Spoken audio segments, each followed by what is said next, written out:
दिल्लीत आम आदमी पक्षाचे सर्वेसर्वा अरविंद केजरीवाल यांचा धक्कादायक पराभव। भाजपचे परवेश वर्मा ठरले जायंट किलर। 3000 मतांनी केजरीवालांना धूळ चारली।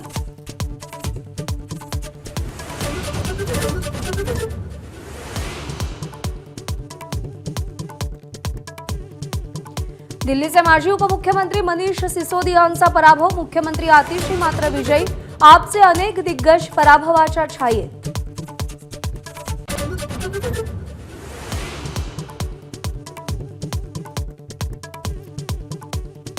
दिल्लीतला आम आदमी पक्षाचा गड कोसळला। आतापर्यंतच्या कलानुसार 25 पेक्षा कमी जागा, गेल्या वेळेच्या तुलनेत 40 जागा घटल्या।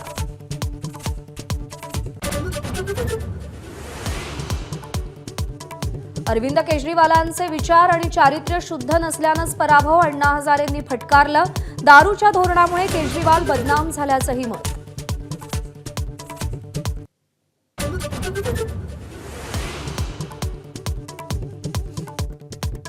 दिल्लीत भाजपची मुसंडी। आतापर्यंतच्या कलानुसार भाजपला स्पष्ट बहुमत। तब्बल 27 वर्षांनंतर सत्ता स्थापनेची संधी।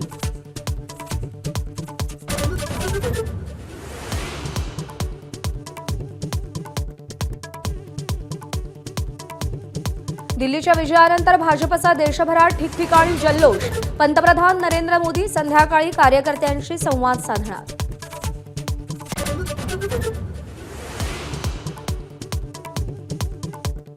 भाजपकडून दिल्लीच्या मुख्यमंत्रीपदासाठी हालचाली सुरू। परवेश वर्मा, बांसुरी स्वराज, स्मृती इराणी रिंगणात।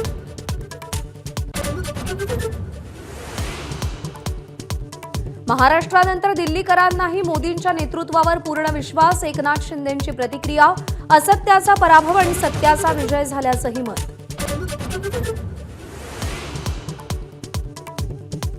काँग्रेसला दिल्लीकरांनी पुन्हा नाकारलं। काँग्रेसच्या खात्यात एकही जागा नाही। दिल्लीकरांना आपलंसं करण्यात काँग्रेस नेतृत्वाला अपयश।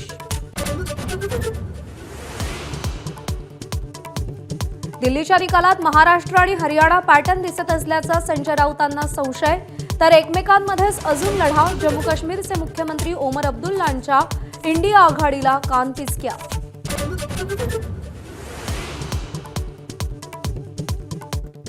दोन 2019 मध्ये निवडणुकीआधीच उद्धव ठाकरेंनी शरद पवारांशी हातमिळवणी केली होती। देवेंद्र फडणवीसांचा आरोप। आपले फोनही उचलण्याचं ठाकरेंनी बंद केलं होतं। फडणवीसांचं वक्तव्य। एबीपी माझा, उघडा डोळे बघा नीट।